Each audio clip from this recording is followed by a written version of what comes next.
હવે ઉત્પાતો થવા લાગ્યા. ભગવાને બધાને કીધું, હે યાદવો, હવે આ જગ્યા આપણે છોડી દેવી જોઈએ. બધા જ યાદવો આવ્યા છે પ્રભાસ ક્ષેત્રમાં. પ્રભાસ ક્ષેત્રમાં આવી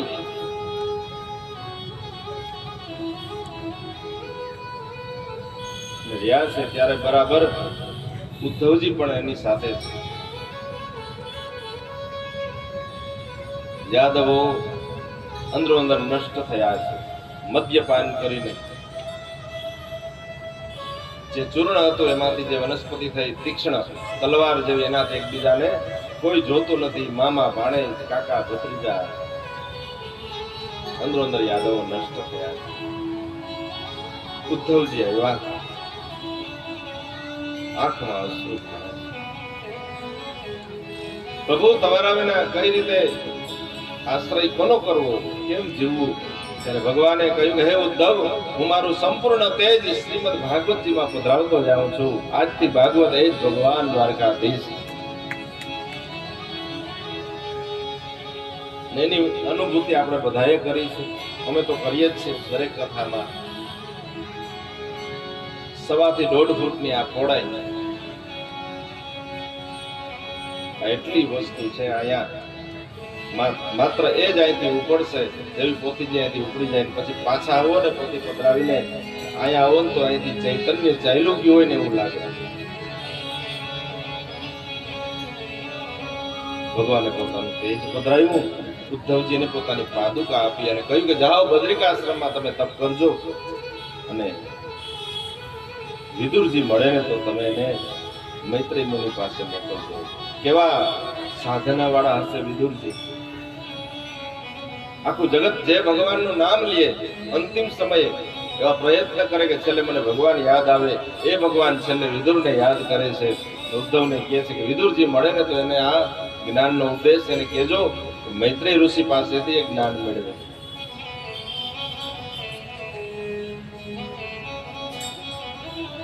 આંખમાં અશ્રુ સાથે પોતાના મસ્તક ઉપર ચરણ પાદુકા ધારણ કરી 4 પ્રદક્ષિણા કરી ઉદ્ધવજી નીકળ્યા છે.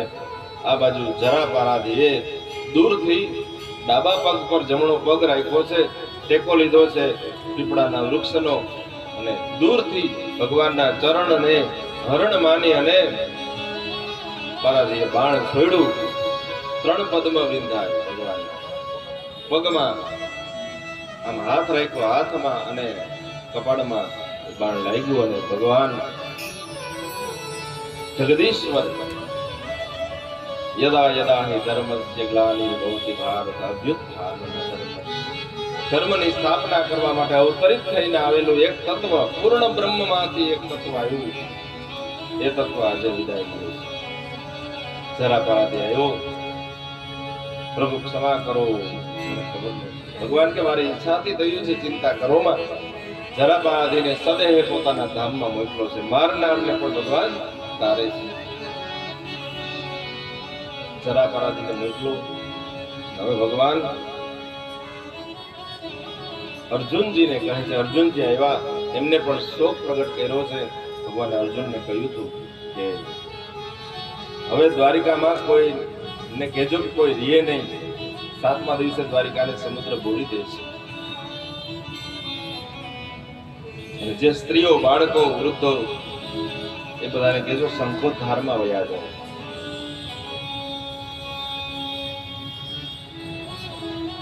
એકસો 125 વર્ષ ની લીલા કરી આખા જગતને સંદેશ આપ્યો કે જીવન કેમ જીવવું, ક્યું કર્મ કરવું અને ક્યું ન કરવું.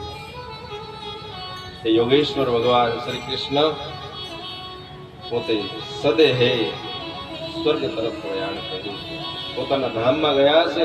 ભગવાન જ્યારે ગયા ને ત્યારે દેવતાઓએ પુષ્પની વૃષ્ટિ કરી. દિવી દુંદુ ભયો ને દહુ તે તો સુમન શસ્ત્ર ખાત સત્યમ ધર્મો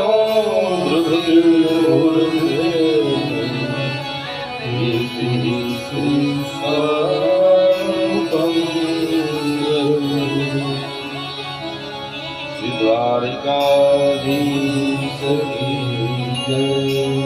ભગવાન સદાન ગયા છે. દેવતાઓએ પુષ્પની વૃષ્ટિ કરી, દુંદુભીના ધારાઓ ગાળ્યા છે. ભગવાન જ્યારે સદાન ગયા ને એટલે એમની સાથે જેટલું તત્વ આવ્યું હોય બધું એની સાથે લઈ જાય. સત્યમ સત્ય ગયું, ધર્મમ, ધૃતિ, કીર્તિ અને લક્ષ્મી સાથે લેતા.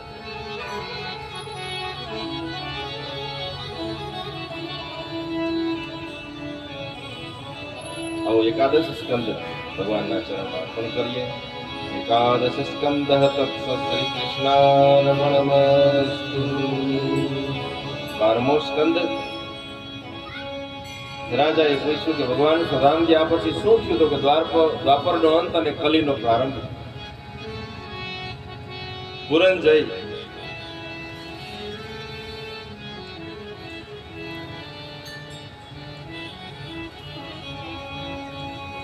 દહદ્રથ રાજા થયા છે. એનો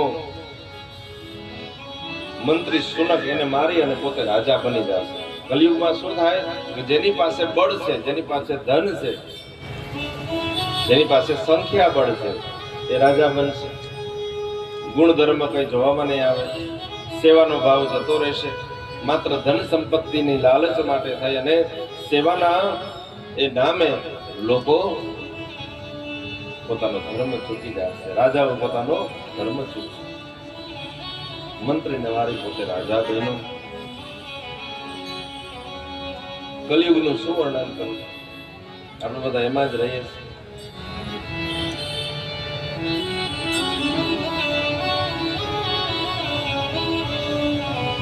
બધા ભેગા થઈને વાતો એવી કરતા હોય કલિયુગમાં કે ઓહો બધા ધર્મ જ્ઞાની છે, માત્ર વાતોમાં છે. હવે તો આ વોટ્સએપમાં વાંચતા નથી. સારું લાગ્યું ખાલી મોકલવાનું હોય, કોઈ વાંચતા જ નથી.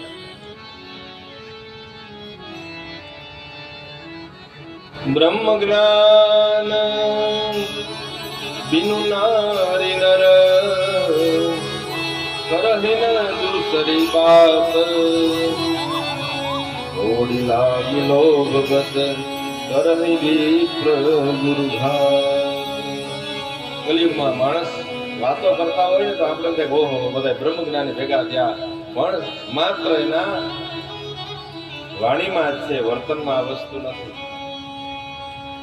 લોકો બધા વાતચીત એવી કરે ઓહો આને તો જિંદગીમાં ક્યારેય ખોટું બોલ્યું નહીં હોય.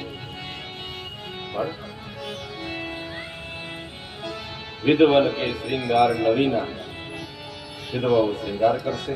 વૃક્ષોમાં છેલ્લે ખીજડો એક રહેશે. ગાય બકરી જેવી થઈ જશે.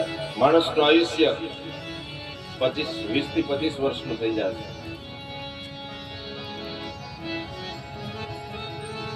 અત્યારે જે આપણે 70-80 વર્ષ આયુષ્ય ઘટતું જાય. 100 વર્ષનું છે કલિયુગમાં પ્રમાણ. 100 હવે ક્યાં જીવે? ધીરે ધીરે ઘટતું જાય. જેમ કલી આગળ જશે એમ કલી પોતાના મિત્ર ધર્મને લઈને આવે છે. એટલે ધર્મ નાશ પામે, બધું નાશ પામતું જાય. આયુષ્ય પણ ક્ષીણ થશે. અને અત્યારે જે 60-70 આપણે એમ કહીએ કે એને કઈ વાંધો નહોતો, લીલીવાળી મૂકીને ગયા, એમ ભવિષ્યમાં અંતિમ ચરણમાં કલિયુગ હશે ત્યારે 20 થી 25 વર્ષમાં એ બધી અવસ્થા ભોગવી લે. એમાં બાલ્યાવસ્થા, યુવાવસ્થા, વૃદ્ધાવસ્થા. જો આપણે 10મા ધોરણ સુધી કઈ ખબર ન પડતી, અત્યારે 6 મહિનાનું બાળક યુટ્યુબ ખોલી ગયું. કારણ કે આયુષ્ય ઘટે એમ નાના સમયમાં બધું કરવાનું છે. તો મનુષ્યનું આયુષ્ય ક્ષીણ થશે. સૂર્ય, ચંદ્ર અને બૃહસ્પતિ પુષ્ય નક્ષત્રમાં એક સાથે આવે ત્યારે ભગવાન સતયુગનો પ્રારંભ થશે. ભગવાન કલ્કી અવતાર ધારણ કરી અને છેલ્લે સંભલપુર નામના ગામમાં વિષ્ણુયેશ બ્રાહ્મણને ત્યાં ભગવાન કલ્કી યુગ અવતરિત થશે. અધર્મ રાજાઓને એનો દંડ આપી અને ધર્મની સ્થાપના કરશે.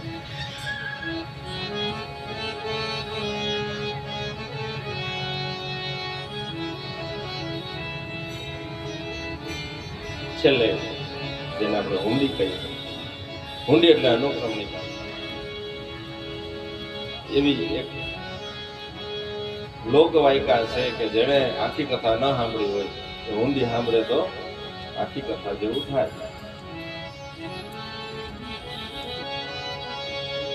પણ માની લો કે કોઈ કથા બેસાડી, પોતે કથા કાયમી સાંભળવાનો સંકલ્પ લઈ અને સાંભળે છે અને એક મિનિટ પણ ચૂકવી નથી, છતાં ક્યારેક એને કથા ચૂકાઈ ગઈ હોય તો એવા વ્યક્તિ માટે આ ઊંડી કામ. હજી 8 દિવસ કોઈ દી આવ્યા જ ન હોય પછી કે ઊંડી સાંભળી આવજો. તો અનુક્રમણિકા કઈ આપણી કથામાં પૂર્વ કાઉન્સિલર જ્યારે નગરપાલિકા હતી ત્યારે કાઉન્સિલર હતા જુંડાળામાં અમારા પાડોશી હિતેશભાઈ કારિયા આવ્યા છે. હાર્દિક સ્વાગત છે. ભાવેશ્વર મિત્ર મંડળ, મહેરી સહેલી અને ઓમ ગ્રુપ તરફથી આયોજિત આ ભાગવત સપ્તાહમાં છેલ્લે કે નદીઓમાં શ્રેષ્ઠ ગંગા છે, દેવતાઓમાં ભગવાન નારાયણ છે અચ્યુત, અને વૈષ્ણવોમાં ભક્તોમાં સૌથી શ્રેષ્ઠ કોઈ હોય તો એ શંભુ એટલે કે ભગવાન ભાવેશ્વર શિવજી છે. અને પુરાણામ ચ ઇદમ તથા, પુરાણોમાં આ ભાગવત સૌથી શ્રેષ્ઠ છે. નિમગ્નાનામ યથા ગંગા દેવાનામ અચ્યુતો યથા વૈષ્ણવાનામ યથા શંભુઃ પુરાણામ ચ ઇદં તથા.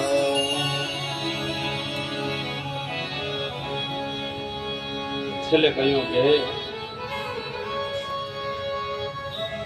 જેનું નામ સંકીર્તન કરવા માત્ર છે,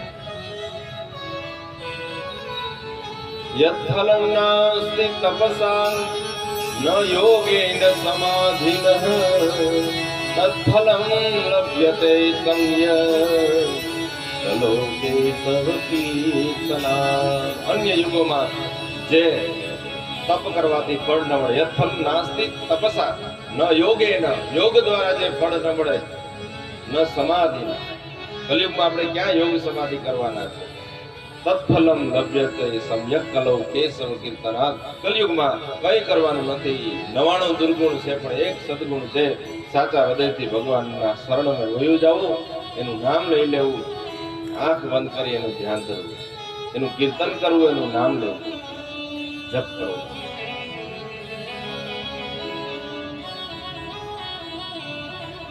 નામ સંકીર્તનમ યસ્ય સર્વ પાપ પ્રણાશનમ પ્રણામો દુઃખ સમનઃ નમામિ. નામ સંકીર્તનમ યસ્ય, જેનું નામ સંકીર્તન સર્વ પાપ પ્રણાશનમ, બધા પાપનું સમન કરે છે. પ્રણામો દુઃખ સમન, જેને ભગવાનને કઈ જોતું નથી, માત્ર પ્રણામ કરવા માત્રથી આપણા દુઃખનું સમન. પ્રણામો દુઃખ સમન તમ નમામિ હરિ. એવા ભગવાન હરિનામે પ્રણામ કરીએ છીએ. इति श्रीमद्भागवते महापुराणे वैयासिक्याम् अष्टादशाध्याय्यां पारमहंस्यां संहितायां द्वादशस्कन्धे त्रयोदशोऽध्यायः. इति द्वादशस्कन्धसमाप्तः सम्पूर्णोऽयं ग्रन्थः. त्वदीयम् अस्तु गोविन्द तुभ्यमेव समर्पये, तेन कमले